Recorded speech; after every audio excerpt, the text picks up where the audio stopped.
তো hello guys, আজকে আমার ডে 5। তো ডে 5 আমার সাথে এরকম ঘটনা ঘটবে আমি কোনোদিনও আশা করি নাই। চলো বিষয়টা তোমার আমি খুলে বলি। প্রতিদিনকার মতো আজকেও সকাল সকাল ঘুম থেকে উঠে আমি যাচ্ছিলাম শুটিংয়ে।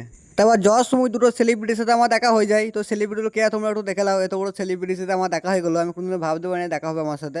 তো দেখা অবশ্য ফাইনাল হয়েই গেল, তোমরা দেখতেই পাচ্ছ কার সাথে আমার দেখা হয়েছে। তো যাই হোক, দেখা হয়ে গেলো, খুবই ভালো লাগলো। তো তুমি টাটা দিয়ে আমরা গেলাম শুটিংয়ের লোকেশনে। তো শুটিংয়ের লোকেশনে এসে দেখতেই পাচ্ছ যে ভাল্লুকের মাথা কাজ শেয়ালা মাতালি সব শুটিং লেগে রেডি হয়ে গিয়েছে। তো আমরাও রেডি। তারপরে এই কিউট মেয়েটাকে আমার খুবই পছন্দ হয়ে যায়। তারপরে পছন্দ হওয়ার পর আমি খুঁজাখুঁজি করে মেয়েটাকে আর পাই না। তো বেশি বকচুদি না করে ভিডিওটা কন্টিনিউ করা যাক। তো তোমরা দেখতেই পাচ্ছ নায়ক নায়িকাটাকে সিঁড়ি করে নামাইছে কোলে করে। তো তোমরা জাস্ট নায়কটার মুখ মানে তাকিয়ে দেখো, যা নায়িকাটাকে নামাইতে যা কষ্ট হচ্ছে বেচারি মুখ মানে তোমরা তাকে একটু দেখো। তোমরা দেখলেই ভালো করে দেখো, দেখলেই বুঝতে পারবে। তো যাই হোক, ভিডিওটা এখানেই শেষ করলাম। দেখা হচ্ছে পরের ভিডিওতে। তোমরা এরকম মিনি ব্লগ দেখলে কি আমাকে অবশ্যই ফলো করে রাখবে। তো টাটা বাই বাই, দেখা হচ্ছে পরের ভিডিওতে।